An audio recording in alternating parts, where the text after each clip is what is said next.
ang galit at pananaw ni Paolo Avellino, crisis ng piracy sa Kimpao at The Alibay series. Kung bago ka lang sa channel na ito, huwag kalimutang mag-like, share, comment, and subscribe. Isang nakakagulat at nakababahalang balita ang kumalat sa mundo ng Filipino entertainment.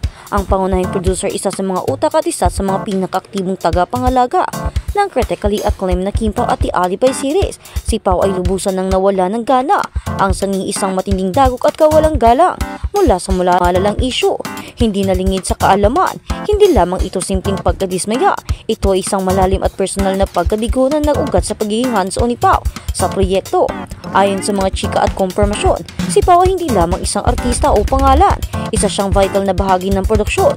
Ang kanyang pagod, puyat at emosyonal na pamumuhunan ay hindi matutumbasan ng pera.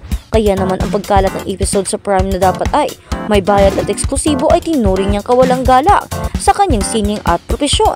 Napiko na nga talaga ang malinaw na damdaming kumalat ang mga puso at ugo sa obra maestra. Ang paggawa ng isang pelikula o serye katulad ng Kimpao at The Alibay series ay hindi lamang basta pag-shooting at pag-edit. Ito ay isang proseso ng paglikha na nangangailangan ng dugot, pawis at bilyong piso ang dapat napuhunan o halaga ng 5 oras at pag-iisip, pagpaplano at pagpapatupad. Ang bawat eksena, bawat linya at bawat frame ay resulta ng sakripisyo. Ayon sa mga detalye, ang pagod at puyat ng buong cast at sa crew ay hindi biro. Si Paolo Avellino bilang bahagi ng produksyon ay nakita mismo ang sakripisyo ng bawat isa. Ang Kimpao ay binuo hindi lamang para magbigay aliw, kundi para maging isang masterpiece na maipagmamalaki ng industriya ng Pilipinas. Ang mga ganitong pagnanakaw at iba pang mga pagkukuha ng mga parte ng kanilang pelikula o series ay hindi na ito maganda ng dahil lang sa walang pahintulot. Ito ay matuturing na pagnanakaw na. Ito ang pinaka mamahal na alahas. Ang epekto nito, hindi lang sa kita kundi sa mga tao. Ang pinakamalaking takot sa industriya ang pinsalang dulot ng piracy ito sa ekonomiya ng produksyon. Sa kaalaman ng lahat, ang pelikula o serye ay dapat na mag-boom at kumita para mabawi ang lahat ng expenses at para magbigay ng trabaho sa maraming tao. Kung hindi kikita ang Kimpao sa seryeng The Alibay, ano na ang magiging sweldo ng mga tao? Ano na ang kikitain ng kanilang pelikula? At ano na ang magiging abono na dapat ay magiging pangtapat sa kanilang mga nagastos habang sa kanilang pagtitipik at sa ongoing process ng kanilang pelikula bago ito ngayon ipinalabas? Hindi lamang ang malalaking kumpanya ang maaapektuhan dito. Mas maraming taong masusugatan, ang mga cameraman, editor, caterer, driver, crew members at ang mga nasa likod ng kamera. Marami sa kanila ay umaasa sa tagumpay ng serye para sa kanilang susunod na trabaho at kabuhayan. Kapag nawala ang kita, ang susunod na proyekto ay mahihirapang makakuha ng pundo at maraming Pilipino ang mawawalan ng hanap buhay.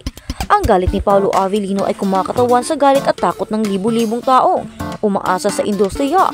Ang kanyang pakiusap na itigil ang pagpapakalat o pag-a-upload ng mga episodes sa Prime ay isang direktang apela para sa katarungan at respeto.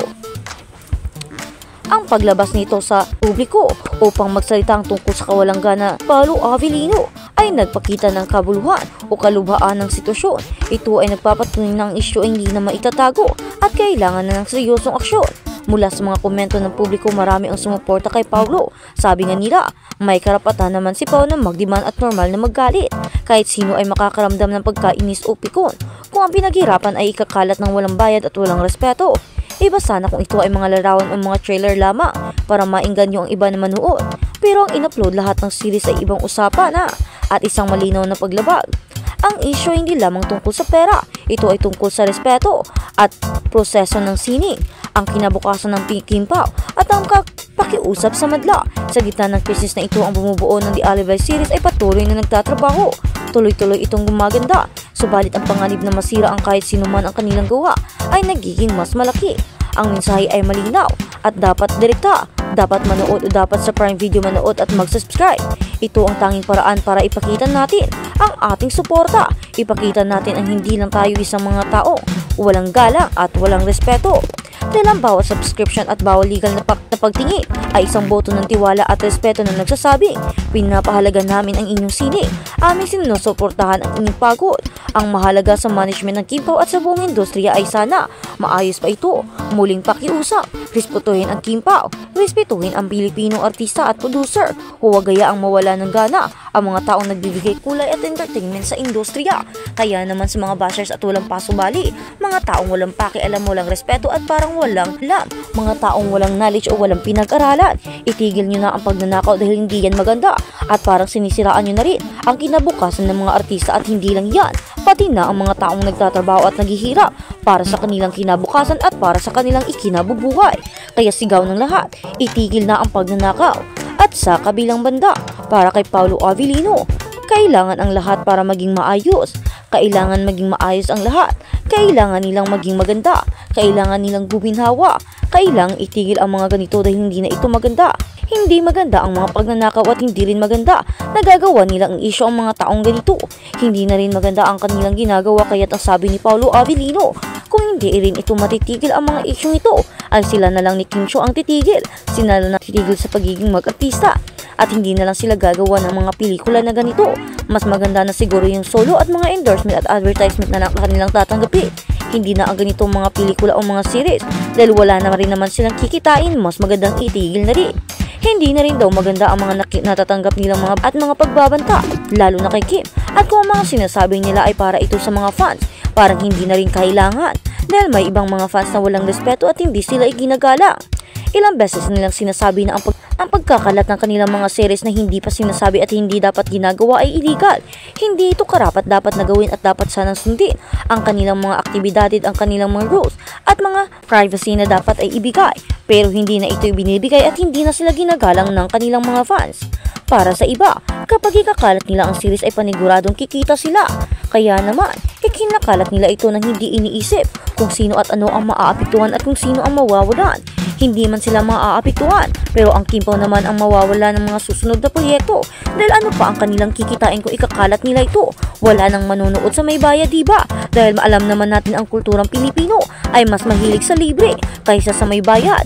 Kahit na alam nilang bawal ito ay gagawin nila ito hanggat makuha lang nila ang kanilang gusto. At ang sa paggawa nito ay siyang nagiging dalan o sanhi kung bakit mawawala na ng trabaho at proyekto ang Kim Pao, lalo na ang kanyang mga crew at kaibigan at lalo na ang mga kasama sa proyekto. Dahil ano pang ilang ang kanilang isusweldo? Kung ang kanilang kita ay hindi na rin aabot sa kanilang mga nagastos, ano na lang ang pagkukunan nila ng magiging pundo sa susunod na proyekto? Kaya ang sabi ni Kim Chiu at Paolo Avellino, kung hindi ito titigil, sa uulitin, kami na lang ang titigil. Wala na ring pwersa at wala na ring kwenta kung ipagpapatuloy pa namin ang paggagawa ng teleserye o kung mga ganito dahil hindi naman din kami nakakatanggap ng respeto at higit sa lahat. Binabash pa kami kahit wala naman kaming ginagawa. Ayos lang sana kung ibabash kami hanggat ayoy naman sa amin ang nakikita.